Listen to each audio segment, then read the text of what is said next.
6월 14일 마감 시장입니다. 오늘 국내 증시는 굉장히 버라이어티했습니다.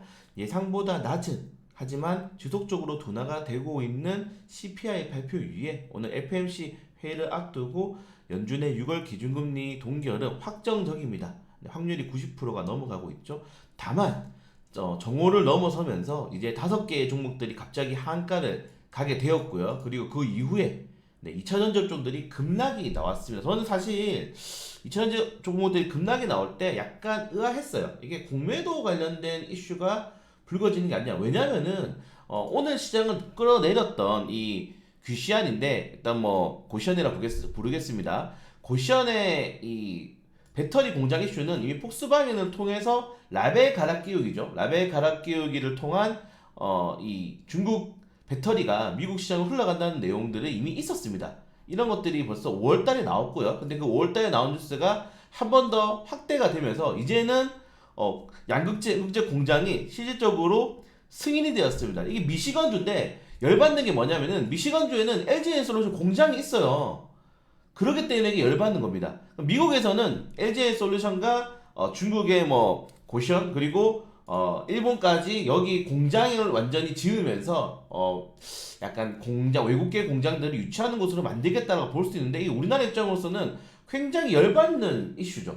열받는 상황입니다 지금 우리나라 입장으로서는. 그래서 이 규모가 또 작지도 않아요. 네, 양극재 15만 톤, 음극재 5만 톤에다가 이미 주 정부의 보전금을 확보를 했다고 합니다. 네. 제정신이 아닌 거죠 지금. 이 바이든 대통령이 침해설이 맞는 것 같습니다. 인플레 간축법 때문에 그렇게 규제 마련하고 중국을 제재를 하더니 이렇게 뒤통수를 치는 거예요. 우리나라 입장으로서는. 그렇기 때문에 굉장히 이거는 말이 안 된다. 네, 어떻게든 우리나라랑 다른 인플레이션 감축법에 포함되는 국가들이 따져야 됩니다. 이런 거면 IR 법을 대체 왜 하는 건지 사실은 모르겠어요. 그래서 두드려 맞았다.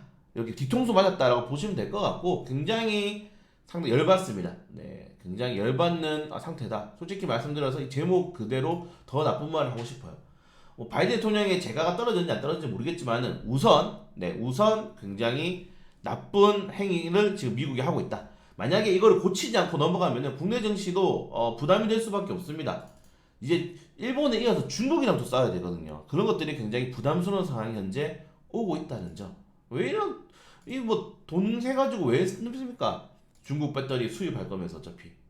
자, 아무튼 이런 이슈가 나타났고 그리고 CFD 이슈 같은 경우에는 정확한 내용이 공개되지 않았기 때문에 확인되면 올려드리도록 할 건데 아마 비슷하게 이런 사태가 벌어지지 않나라고 생각이 됩니다. 왜냐면은 거래량이 없이 떨어졌어요. 이 종목들이 모두.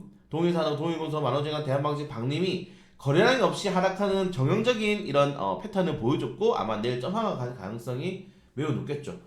지금 SE 사태로 떨어진 종목들이 아직 회복이 못한 상태에서 다시 한 번 더 이런 투자 심리가 꺾일 만한 그런 이슈가 발생을 했습니다.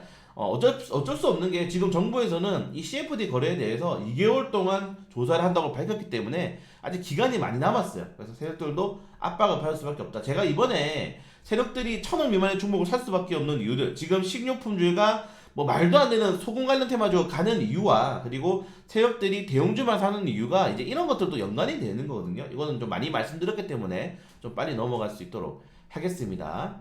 그래서 이 이슈가 과연 어느 정도 시장에 영향을 줄 것이냐가 가장 중요하지 않나.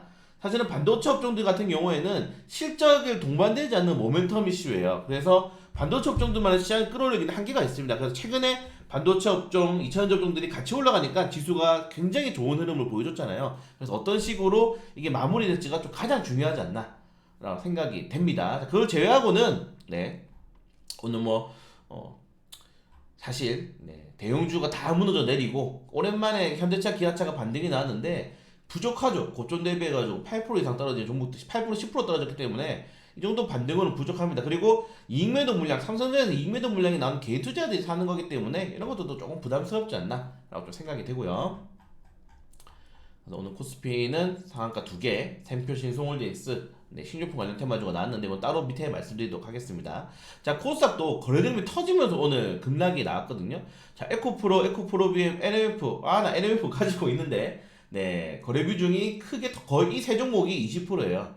그 정도로 민감하게 시장에서 작용했다는 겁니다. 근데 이거 아까 말씀드렸다시피 이미 나왔어요. 이게 지금 아직 업체가 밝혀지지 않았지만은 아마 폭스바겐일 가능성도 높고요. 그래서 어느 기업인지 좀 확인을 해야 될 필요가 있을 것 같습니다.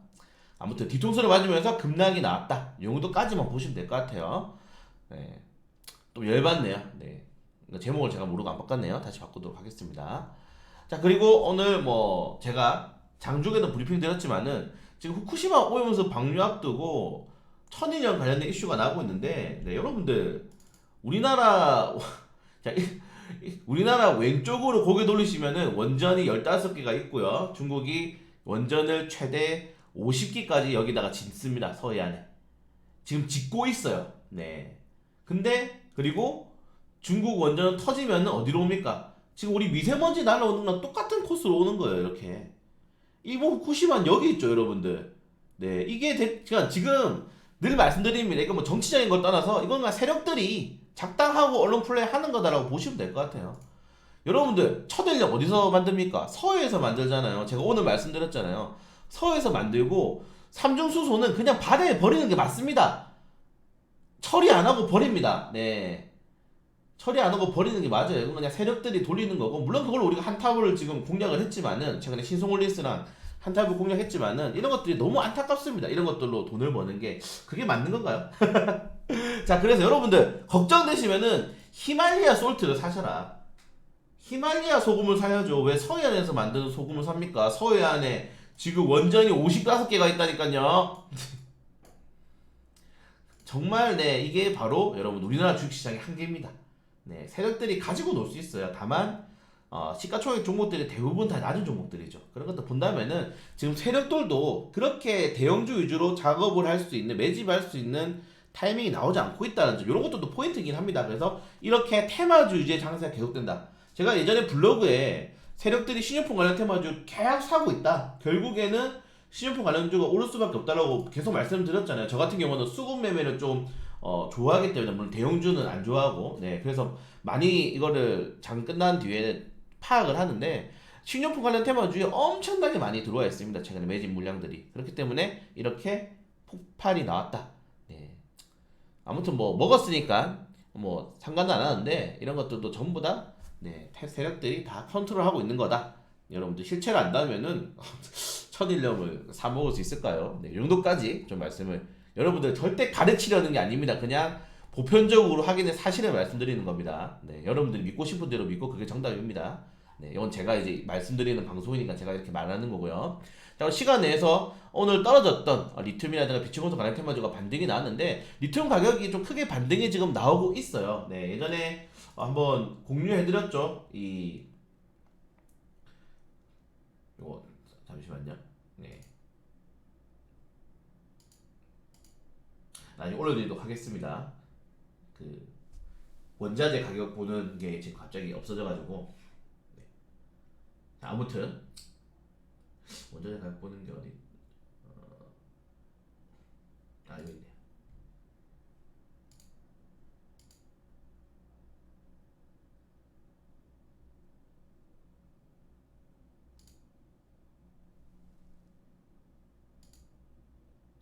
네, 아무튼 넘어가서 리튬 가격이 다시 한번 더 반등이 나오고 있고, 여기에 일본이 오늘 리튬 어제 발표했죠. 2027년도까지 배터리 상용하겠다. 요 이슈가 좀 우리나라 전고체 배터리 종목들에게도 좀 많이 영향을 준 것 같습니다. 그래서 굉장히 크게 반등이 나오고 있다는 점, 결국에는 전고체 배터리는 리튬 이산철 그리고 삼원계 배터리의 장점만 흡수한, 다만 환경오염이 있는 황화리튬을 만들기 때문에, 황산화 물질을 만들기 때문에, 그런 것들이 있기 때문에 좀 장점과 단점을 잘 살펴보셔서 투자를 하시면은 나쁘지 않을 것 같다.